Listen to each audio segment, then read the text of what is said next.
Boa noite, eu sou a professora Cristiane, professora aqui do curso de Pedagogia do DCIE da UESC, e vim aqui muito feliz responder algumas perguntas sobre o meu texto, né, que está no e-book sobre o Baixo Sul, falando sobre o silêncio, o racismo curricular, que é um conceito que eu chamo muito atenção, porque eu acredito que esse silêncio ele não é por acaso, é um silêncio intencional. Estou muito feliz em responder a essas perguntas. Eu vou seguir aqui o roteiro que me foi questionado. Primeira pergunta é sobre essas narrativas com essas mulheres que sofreram preconceito, escravização. É muito necessário, apesar de ser um debate tão atual, eu trago histórias de mulheres do século XIX, início do século XX.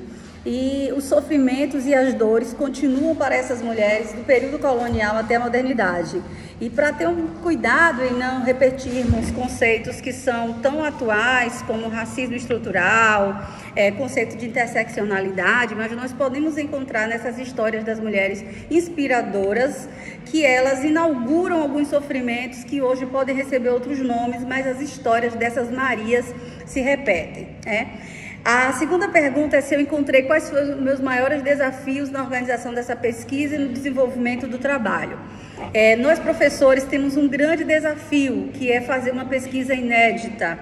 E, embora eu seja apaixonada pela temática, o maior desafio foi ir para Salvador, frequentar o arquivo público, pedir os documentos da região, carta de alforria, fotografar, transcrever, ler a paleografia do século XIX e transformar isso em texto. Então, quando você provavelmente está lendo esse artigo, isso já demandou que eu vasculhasse essa documentação do século XIX, transcrevesse. Ao mesmo tempo que é tão prazeroso, a maior dificuldade é a construção, tanto do acesso como da leitura desses documentos, né? Os resultados positivos é encontrar pessoas como vocês da sua sala e outras pessoas que leem os livros, leem essas histórias e se encontram nos racismos, nas lutas dessas mulheres. Então, minhas narrativas não são para mulheres, eu não quero reiterar o sofrimento da mulher preta, escravizada, que ela só sofreu. Eu quero também contar como ela lutava. Isso não significa que eu vá romantizar dizendo que foi tudo maravilhoso, mas sim destacar como, apesar das dificuldades, essas mulheres conseguiram empreender uma série de estratégias para conseguir burlar a escravidão. E elas amavam, batizavam os filhos, elas lutavam, elas compravam alforria, elas ficavam ricas, tá? A outra pergunta é sobre o racismo estrutural e as diretrizes indígenas, africanas e afro-brasileiras. Primeiro que são conceitos fundamentais que a gente precisa pontuar. O racismo estrutural é aquele que está na base da nossa sociedade, é o que arruma as relações na escola, nos livros, no currículo. As pessoas olham para uma mulher branca e acham que ela é a patroa, olham para uma mulher negra e acham que ela é a empregada. Isso é o racismo estrutural. É você observar quantas diretoras pretas você tem, quantos diretores. Ou a maioria dessas pessoas num cargo de poder são brancas. Isso é o racismo estrutural.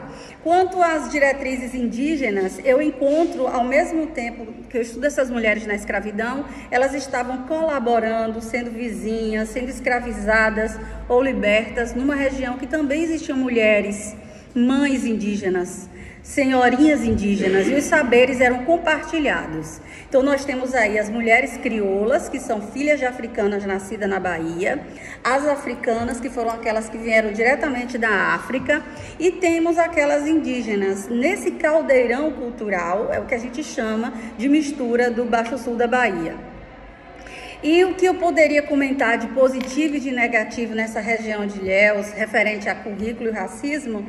A sua prefeitura, o que é que a lei diz sobre o ensino dessa cultura afro? Eu vou deixar uma série de questionamentos que servem para nós na licenciatura em pedagogia. Quantas vezes nos foi dito sobre o protagonismo dessas mulheres? E o currículo, o livro didático que a gente estuda, o plano de aula do professor da escola, quantas vezes incluiu outras matrizes, outros pensamentos que não somente mulheres brancas e europeias, né? E a pergunta número 6, eu já estou acabando, se as futuras gerações vão lidar com esses debates. Esses debates eles são fundamentais. às vezes chamavam que nós mulheres pretas, que essa pesquisa, esse debate só era mimimi. Mas aí você, de repente, liga a sua TV no jornal, olha o Instagram e os casos de racismo estrutural todo dia só aumentam, né? As pessoas começaram, a partir das redes sociais, não terem mais vergonha de negar seus crimes. Saíram dos armários e começam a cometer racismos. Então, nós na escola, na licenciatura em pedagogia, é nossa obrigação, seja você preto, branco, indígena, gay ou não, gordo ou não, isso é a interseccionalidade. O lugar de pessoas indígenas, negras, quilombolas, todos nós devemos abordar a partir da educação. Essa é nossa obrigação mesmo, quando a gente diz que quer combater uma escola e o currículo. E, por fim, há uma pergunta interessante sobre essa questão da decolonialidade e da interseccionalidade. Em poucas palavras, a decolonialidade é quebrar essa narrativa escrita só por homens brancos e europeus e passar a incluir a nossa narrativa, nós, mulheres periféricas, baianas, professoras, mulheres que dão aula aqui em todos os municípios, porque nós somos atravessadas pelo que é interseccional. O fato de ser negro, raça, classe, o conceito antigo de raça que ainda perpassa. Se essa mulher foi mãe solteira, ela tem outro lugar. Se ela for pobre, periférica. Então, esses racismos são opressões que se superpõem. E aí, quando é que a escola vai deixar de ignorar quem nós somos, nossa cor, nosso cabelo, as nossas mães solteiras, as cidades pequenas de onde a gente vem, e parar de dar um conteúdo feito somente pela história europeia? Então, isso é pensar na história geográfica, na maternidade. E então, nesse texto, você encontra, agora encerrando mesmo, vocês encontram o conceito de racismo curricular. Eu voto a favor que a gente pense que o racismo curricular ele é de propósito. A professora é negra, não se reconhece. Ela tem indígena ali em Olivença perto, não se reconhece. Ela prefere citar nome de homens, São Paulo, do Rio ou da Europa, para dizer que a aula dela, o plano de aula dela é beleza.